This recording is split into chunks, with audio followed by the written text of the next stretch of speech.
So I wanted to start off at our library homepage because this is where, if you came into the library, you'd be accessing Foundation Directory Online, and just to make sure you all know what it looks like and where it's at. So our library page is library.myforefront.org, and you would scroll through this list here of databases. It's alphabetical, and we'll get to Foundation Directory Online Professional. And anyone that has used it before, about 2 years ago, it changed interface rather significantly, so it may look very different. The first thing to know about it is that it's not, in its nature, a free type database. You can't just type in what you do and it spits out a list of grant makers. They tried to get around this when they did the redesign by allowing this natural language bar, where you could type in what you did, like ballet school in New York City, and it would turn it into its terms because it has its own tree of taxonomy and of terms. I have found that it works better to go to advanced search and filters, and then a lot of what you're doing is filling in boxes, right? So the subject area, geographic focus, and population served obviously being the most popular. What you're doing, where you're doing it, and who you're doing it with or for. The first thing you'll notice when you start to look for subject areas is these little carrots. So every big term has a lot of little terms within it that you can pick. You can get as specific or as broad as you'd like. And then one thing to note, if we picked 2 terms, you get this match any and match all dropdown. Match any links your terms by or, and match all links your terms by and. And there are pluses and minuses to both approaches. If you're doing or for these 2 terms, museums and health, which are rather far apart often, you will not be able to tell from your grant makers list who supports which subject. You'll have to parse that out yourself by reading through the profiles. So for that reason, I'm a big fan of single subject searching. If these were 2 areas that you worked in, I would recommend doing a museum search and a health search and manually looking for grant makers that fit both buckets. And match all, if we connected these by and, limits our results very far because it has to find both terms on the same grant. So sometimes we can go from 60 results with or to 0 with and. So that can be tricky as well. So let's just leave museums up here. Geographic focus is where you're doing your work. So it can go down to the city level, out to the county, or out to state. You can start typing here. So let's do Chicago. And then population is an interesting box. When you start reading the profiles, you'll realize that funders tend to focus more on subject areas that they're interested in funding and not necessarily who exactly will be funded by them, because there are a few populations that funders won't fund. So I often use population kind of as my first limiter. If I get way too many results in the beginning, I often don't start with one just because I don't want to artificially limit my search. Now that said, if I was working very specifically with a population, like let's say veterans, I would sometimes do a population served search with a geographic focus and leave subject blank. Because in that case, I'd be more interested to see who was really coned in to fund that particular population, and that list may be valuable too.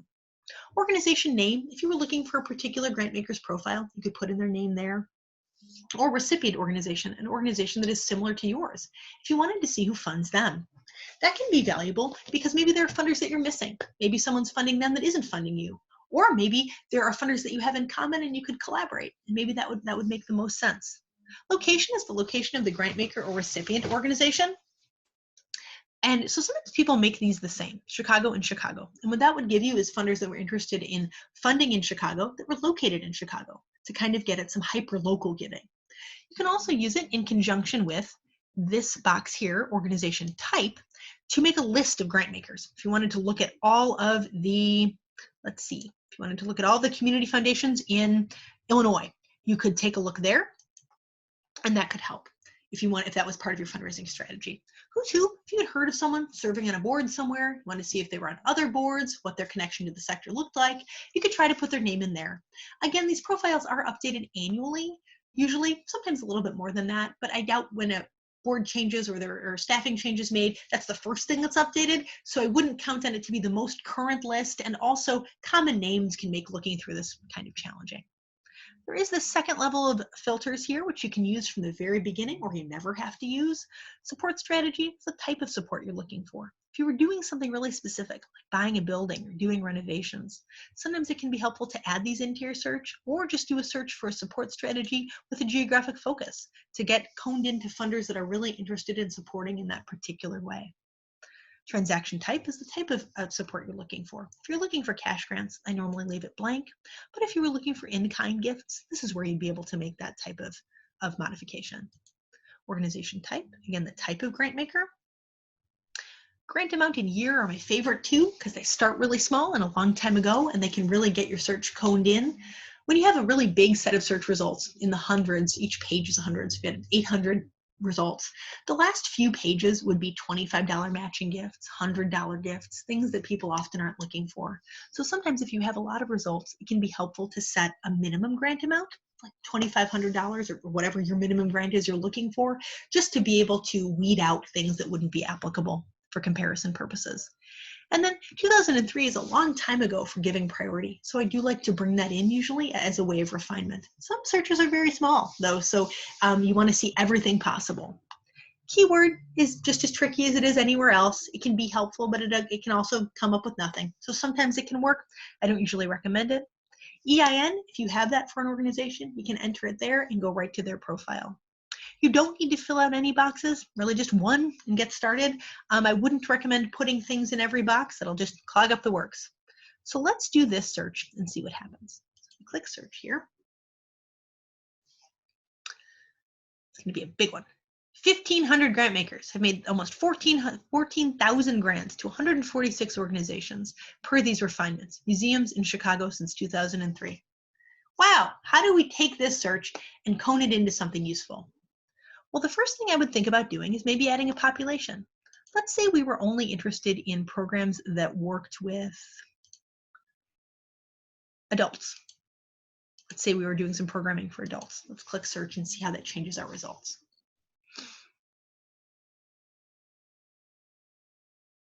Now we're down to 7. So this is the magic of populations. So we've obviously eliminated a lot of potential funders because there aren't many funders out there that wouldn't support adult programs. So let's take that one out.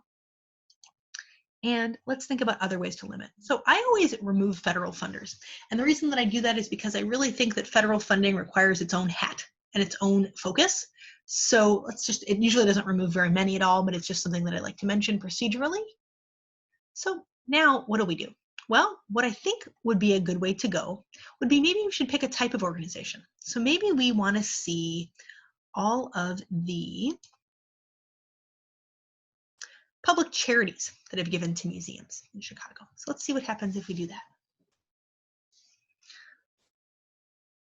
59.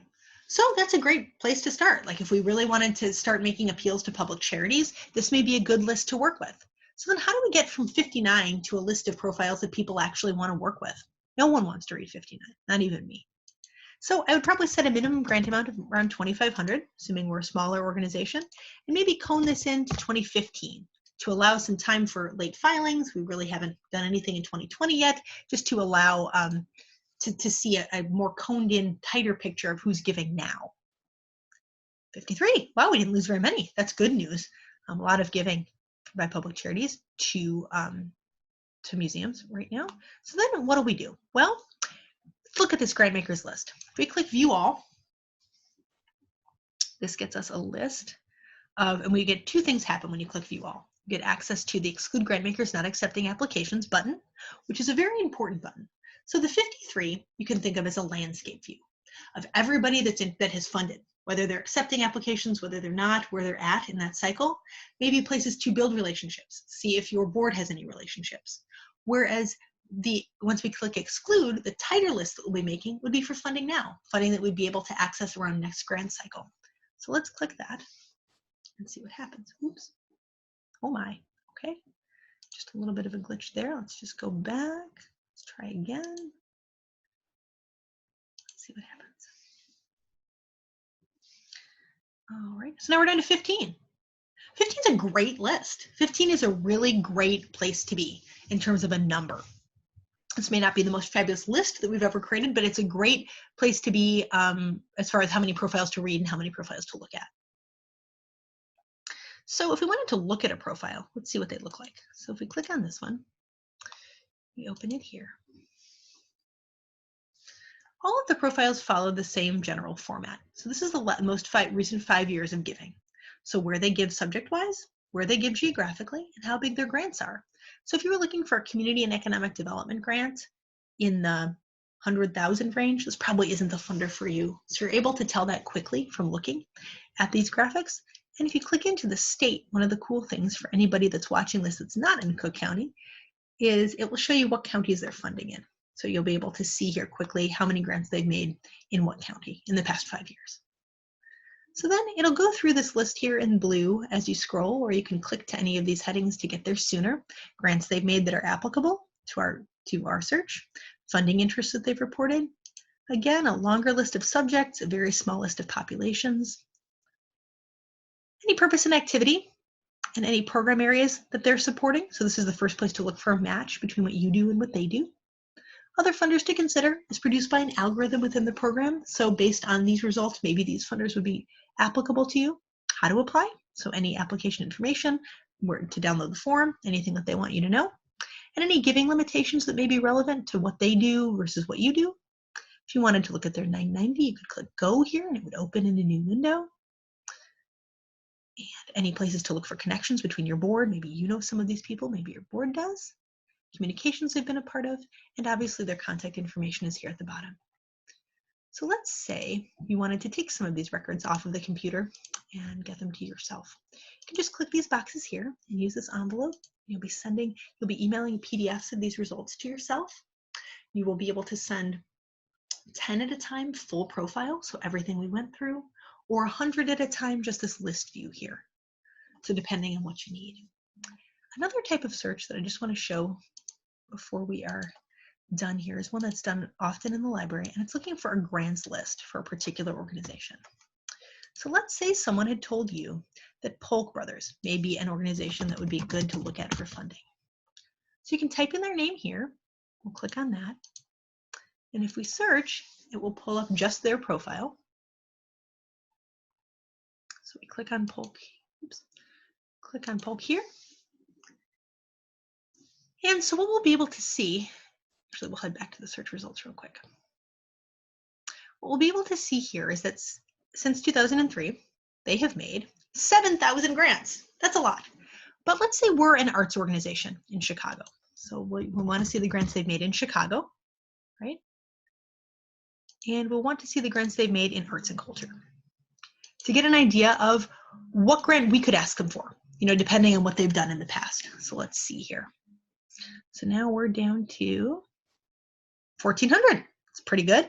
And we want to cone this in a little bit. We want to see what grants they've made since 2015 in this subject area to get an idea if they really would be a funder that has made grants that would be for projects similar to ours or that would meet our needs. 380. So that's not bad. And then let's say we're looking for a $5,000 plus grant, right? See here. All right, so they've made 308 grants of 5,000 or more since 2015 in arts and culture, Chicago. So these could be grants that may be similar to grants we're looking for. So you would click View All here if you wanted to look at the grants list, and you could end up sending it to yourself in the same way. So you can send 100 at a time, just this list view that you see here. Or if we click on one of these grants, let's just open it in a new window, and you can take a look at what the grant detail looks like. Or you can save 10 at a time this grant detail. So it'll show you, sometimes there's a description here, sometimes there isn't, what it was for, how much it was. And so depending on what information you're looking for, that may be helpful. Another thing you can save is 100 at a time as a CSV, and you would have to download that at our library, and then you could attach that into an email to yourself or use a USB or whatever works for you. The nice thing about the CSV is you do get a little bit more information about subject area usually, and you would still get the description if there was one. So it's kind of like the best of both worlds. So those are the basics of Foundation Directory Online. I hope this was helpful. Please feel free to reach out to the library at any point if you have any questions. Again, my name is Zoe. Thank you so much. Bye-bye.